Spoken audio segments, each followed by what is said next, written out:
ആകാശവാണി.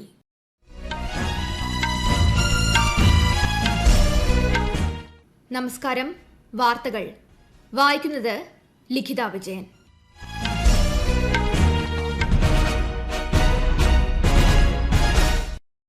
പ്രധാന വാർത്തകൾ. സ്വാമിത്വ പദ്ധതി പ്രോപ്പർട്ടി കാർഡുകളുടെ വിതരണത്തിന് പ്രധാനമന്ത്രി നരേന്ദ്രമോദി നാളെ തുടക്കം കുറിക്കും. 6 സംസ്ഥാനങ്ങളിലെ 763 ഗ്രാമങ്ങൾക്ക് പ്രയോജനം. 6 മാസത്തിൽ കൂടുതൽ വായ്പാ മൊറട്ടോറിയം അനുവദിക്കുന്നത് രാജ്യത്തെ വായ്പാ വിതരണ സംവിധാനത്തെ പ്രതികൂലമായി ബാധിക്കുമെന്ന് reserve bank of India supreme കോടതിയിൽ. സ്ത്രീകൾക്കെതിരെയുള്ള അതിക്രമം പരാതി ലഭിച്ചാലുടൻ നടപടി സ്വീകരിക്കണമെന്ന് സംസ്ഥാനങ്ങൾക്ക് കേന്ദ്ര നിർദ്ദേശം. അന്തരിച്ച കേന്ദ്രമന്ത്രി രാംവിലാസ് പാസ്വാന് ജന്മനാട് വിട ചൊല്ലി. സംസ്കാര ചടങ്ങുകൾ പട്നയിൽ പൂർണ്ണ ഔദ്യോഗിക ബഹുമതികളോടെ നടന്നു. കേരളത്തിൽ ഇന്ന് കോവിഡ് സ്ഥിരീകരിച്ചത് 11,577 പേർക്ക്. ഒക്ടോബർ നവംബർ മാസങ്ങൾ നിർണായകമെന്ന് മുഖ്യമന്ത്രി പിണറായി വിജയൻ.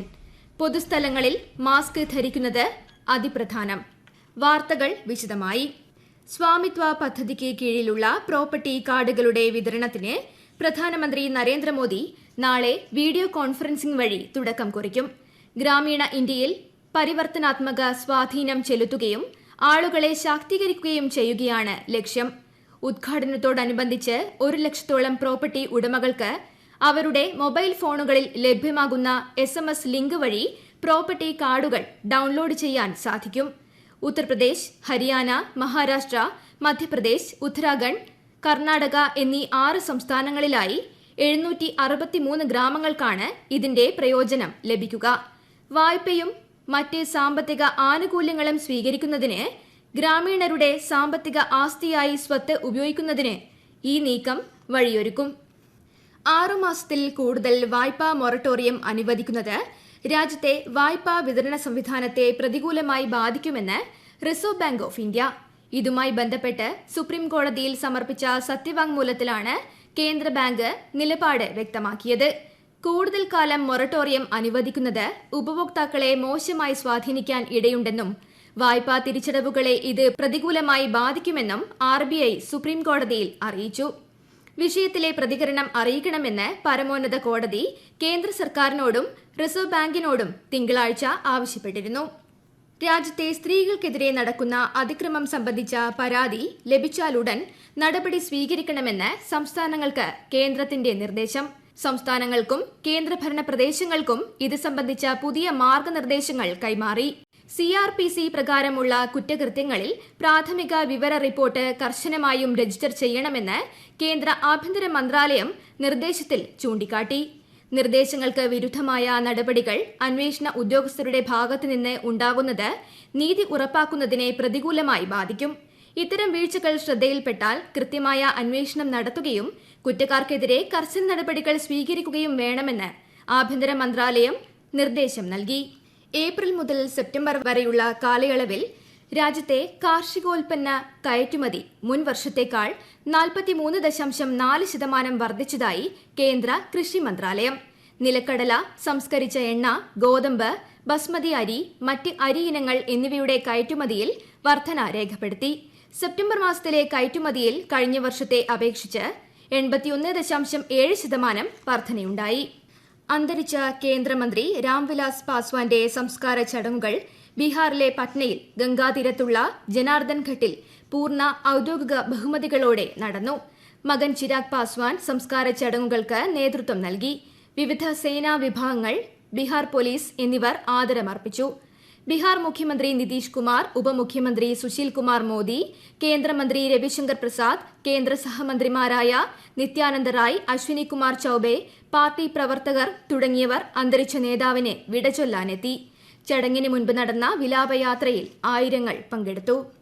ദക്ഷിണ കശ്മീരിൽ സുരക്ഷാ സേനയുമായി ഉണ്ടായ ഏറ്റുമുട്ടലിൽ 4 ഭീകരർ കൊല്ലപ്പെട്ടു. പുൽവാമ ജില്ലയിലെ ദാദൂര മേഖല, കുൽഗാം ജില്ലയിലെ ചിനിഗാം ഗ്രാമം എന്നിവിടങ്ങളിൽ സുരക്ഷാസേന നടത്തിയ തെരച്ചിലിനിടെ ഭീകരർ വെടി ഉതിർക്കുകയായിരുന്നു. അതിർത്തി കടന്നുള്ള നുഴഞ്ഞുകയറ്റ ശ്രമങ്ങളെ തടുക്കാൻ ഇന്ത്യൻ സൈന്യത്തിന് വലിയൊരു പരിധിവരെ കഴിഞ്ഞതായി കരസേനാ ലഫ്റ്റനന്റ് ജനറൽ BS രാജു ശ്രീനഗറിൽ അറിയിച്ചു. കഴിഞ്ഞ വർഷം പാകിസ്ഥാനിൽ നിന്ന് ഇന്ത്യയിലേക്ക് 130ഓളം നുഴഞ്ഞുകയറ്റങ്ങൾ ഉണ്ടായിരുന്നിടത്ത് ഈ വർഷം ഇത്തരം കേസുകൾ 30ൽ താഴെ നിർത്താനായെന്നും അദ്ദേഹം പറഞ്ഞു. ഈ വാർത്തകൾ ആകാശവാണിയിൽ നിന്ന്. കൊറോണ ആശങ്കയല്ല, ജാഗ്രതയാണ് വേണ്ടത്. കേന്ദ്ര ആരോഗ്യ മന്ത്രാലയം പുറപ്പെടുവിക്കുന്ന നിർദ്ദേശങ്ങൾ. ജനങ്ങൾ കൂട്ടം കൂടുന്നത് ഒഴിവാക്കുക.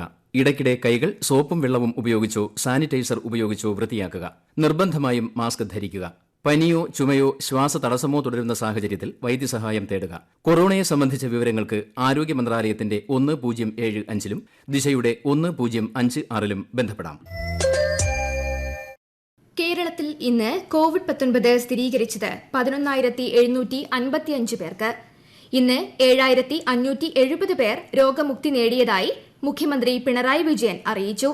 സംസ്ഥാനത്ത് 6 ജില്ലകളിൽ ഇന്ന് 1000-ലേറെയാണ് രോഗബാധ സ്ഥിരീകരിച്ചവരുടെ എണ്ണം. വിശദാംശങ്ങളുമായി കരോൾ എബ്രഹാം. കേരളത്തിൽ കോവിഡ് ബാധ ഉച്ചസ്ഥായിയിലാണെന്ന് മുഖ്യമന്ത്രി പിണറായി വിജയൻ വാർത്താ സമ്മേളനത്തിൽ അറിയിച്ചു. ഇന്ന് രോഗം സ്ഥിരീകരിച്ചവരിൽ 952 പേരുടെ സമ്പർക്ക ഉറവിടം വ്യക്തമല്ല. 116 ആരോഗ്യ പ്രവർത്തകർക്കും രോഗം ബാധിച്ചു. 23 മരണം കോവിഡ് മൂലമാണെന്ന് സ്ഥിരീകരിച്ചു. 95,918 പേരാണ് സംസ്ഥാനത്ത് നിലവിൽ ചികിത്സയിലുള്ളത്. കഴിഞ്ഞ 24 മണിക്കൂറിനിടെ 66,228 സാമ്പിളുകളാണ് പരിശോധിച്ചത്. ഒക്ടോബർ നവംബർ മാസങ്ങൾ നിർണായകമാണെന്ന് മുഖ്യമന്ത്രി പറഞ്ഞു. ആരോഗ്യരംഗത്തെ ആസൂത്രണം മരണനിരക്ക് കുറയാൻ ഇടയാക്കി. കഴിഞ്ഞ കുറേ മാസങ്ങളായി സംസ്ഥാനത്തെ ആരോഗ്യ പ്രവർത്തകർ വിശ്രമമില്ലാതെ ജോലി ചെയ്യുകയാണ്. അതുകൊണ്ട് തന്നെ ജനങ്ങളുടെ പിന്തുണ പൂർണ്ണമായും ആരോഗ്യ പ്രവർത്തകർക്ക് വേണമെന്നും ആരോഗ്യ പ്രവർത്തകരുടെ നിർദ്ദേശങ്ങൾ ജനങ്ങൾ അക്ഷരം പ്രതി പാലിക്കണമെന്നും മുഖ്യമന്ത്രി പറഞ്ഞു. കൂടുതൽ ഡോക്ടർമാർ കോവിഡ് ബ്രിഗേഡിന്റെ ഭാഗമാകാൻ മുന്നോട്ട് വരണമെന്നും മുഖ്യമന്ത്രി അഭ്യർത്ഥിച്ചു. News desk, Akashvani. October November മാസങ്ങളിൽ കോവിഡ് വ്യാപനവും ഇതുമൂലമുള്ള മരണവും വർദ്ധിച്ചേക്കുമെന്ന് മുഖ്യമന്ത്രി പിണറായി വിജയൻ. കോവിഡ് സ്ഥിരീകരണ നിരക്ക് 10% മുകളിലാണ്. ഇതിനാൽ രോഗികളുടെ എണ്ണം ഇനിയും ഉയരുമെന്നാണ് കരുതുന്നതെന്ന് അദ്ദേഹം അറിയിച്ചു. പൊതുസ്ഥലങ്ങളിൽ മാസ്ക് ധരിക്കുന്നത് അതിപ്രധാനമാണെന്നും മുഖ്യമന്ത്രി പറഞ്ഞു. വൈറസിന് 9 മണിക്കൂർ ത്വക്കിന്റെ പ്രതലത്തിൽ ജീവിക്കാൻ സാധിക്കും. അതുകൊണ്ട് കൈ കഴുകലിൽ അലംഭാവം പാടില്ലെന്നും മുഖ്യമന്ത്രി വ്യക്തമാക്കി. കഴിഞ്ഞ 24 മണിക്കൂറിനിടെ 73,272 പുതിയ കേസുകൾ റിപ്പോർട്ട് ചെയ്തതോടെ രാജ്യത്ത് കോവിഡ് ചികിത്സയിലുള്ളവരുടെ എണ്ണം 8,83,185 ആയി. കഴിഞ്ഞ ഒരു ദിവസത്തിനിടെ 926 പേരാണ് മരിച്ചത്. ഇതോടെ ആകെ മരണസംഖ്യ 1,07,416 ആയി. രാജ്യത്ത് രോഗമുക്തി നേടുന്നവരുടെ എണ്ണത്തിൽ വൻ വർധനയാണ് ഉണ്ടാകുന്നത്. കഴിഞ്ഞ 24 മണിക്കൂറിനിടെ 82,753 പേരാണ് രോഗമുക്തി നേടി വീടുകളിലേക്ക് മടങ്ങിയത്. രാജ്യത്ത് ആകെ രോഗമുക്തി നേടിയവരുടെ എണ്ണം 59.88 ലക്ഷം കവിഞ്ഞു. ഇതോടെ രാജ്യത്തെ കോവിഡ് മുക്തി നിരക്ക് 85.81% ഉയർന്നു. ലോകത്ത് കോവിഡ് സ്ഥിരീകരിച്ചവരുടെ എണ്ണം 3,71,60,800 കവിഞ്ഞു. ഇതുവരെ 10,73,650 പേരാണ് മരിച്ചത്. 2,79,00,000-ലേറെ പേർ രോഗമുക്തി നേടി. അമേരിക്കയിൽ രോഗം സ്ഥിരീകരിച്ചവരുടെ എണ്ണം 79 ലക്ഷത്തോട് അടുക്കുകയാണ്. ഹിമാചൽ നാടോടി ഗാനം ആലപിച്ച മലയാളി വിദ്യാർത്ഥിനിക്ക് പ്രധാനമന്ത്രി നരേന്ദ്രമോദിയുടെ അഭിനന്ദനം. ദേവിക എന്ന കുട്ടിയെ ഓർത്ത് അഭിമാനിക്കുന്നതായും അവളുടെ ശ്രുതിമധുരമായ ആലാപനം ഏക് ഭാരത് ശ്രേഷ്ഠ ഭാരത് ആശയത്തിന്റെ അന്തസത്തയെ വെളിപ്പെടുത്തുന്നതായും പ്രധാനമന്ത്രി ട്വിറ്ററിൽ കുറിച്ചു. IPL-ലെ ഇന്നത്തെ ആദ്യ മത്സരത്തിൽ കിങ്സ് 11 പഞ്ചാബിനെതിരെ കൊൽക്കത്ത നൈറ്റ് റൈഡേഴ്സിന് ജയം. ടോസ് നേടി ബാറ്റിംഗ് തെരഞ്ഞെടുത്ത കൊൽക്കത്ത 164 റൺസാണ് നേടിയത്. മറുപടി ബാറ്റിംഗിനിറങ്ങിയ പഞ്ചാബിന് നിശ്ചിത ഓവറിൽ 5 വിക്കറ്റ് നഷ്ടത്തിൽ 162 റൺസ് എടുക്കാനേ സാധിച്ചുള്ളൂ. രണ്ടാം മത്സരത്തിൽ ചെന്നൈ സൂപ്പർ കിങ്സിനെതിരെ ടോസ് നേടിയ റോയൽ ചലഞ്ചേഴ്സ് ബാംഗ്ലൂർ ബാറ്റിംഗ് തെരഞ്ഞെടുത്തു. പ്രധാന വാർത്തകൾ ഒരിക്കൽ കൂടി. സ്വാമിത്വ പദ്ധതി പ്രോപ്പർട്ടി കാർഡുകളുടെ വിതരണത്തിന് പ്രധാനമന്ത്രി നരേന്ദ്രമോദി നാളെ തുടക്കം കുറിക്കും. 6 സംസ്ഥാനങ്ങളിലെ 763 ഗ്രാമങ്ങൾക്ക് പ്രയോജനം. 6 മാസത്തിൽ കൂടുതൽ വായ്പാ മൊറട്ടോറിയം അനുവദിക്കുന്നത് രാജ്യത്തെ വായ്പാ വിതരണ സംവിധാനത്തെ പ്രതികൂലമായി ബാധിക്കുമെന്ന് reserve bank of India supreme കോടതിയിൽ. സ്ത്രീകൾക്കെതിരെയുള്ള അതിക്രമം പരാതി ലഭിച്ചാലുടൻ നടപടി സ്വീകരിക്കണമെന്ന് സംസ്ഥാനങ്ങൾക്ക് കേന്ദ്ര നിർദ്ദേശം. അന്തരിച്ച കേന്ദ്രമന്ത്രി രാംവിലാസ് പാസ്വാന് ജന്മനാട് വിട ചൊല്ലി. സംസ്കാര ചടങ്ങുകൾ പട്നയിൽ പൂർണ്ണ ഔദ്യോഗിക ബഹുമതികളോടെ നടന്നു. കേരളത്തിൽ ഇന്ന് കോവിഡ് സ്ഥിരീകരിച്ചത് 11,577 പേർക്ക്. ഒക്ടോബർ നവംബർ മാസങ്ങൾ നിർണായകമെന്ന് മുഖ്യമന്ത്രി പിണറായി വിജയൻ. പൊതുസ്ഥലങ്ങളിൽ മാസ്ക് ധരിക്കുന്നത് അതിപ്രധാനം. വാർത്തകൾ കഴിഞ്ഞു. അടുത്ത വാർത്താ പ്രക്ഷേപണം രാത്രി 9-ന്.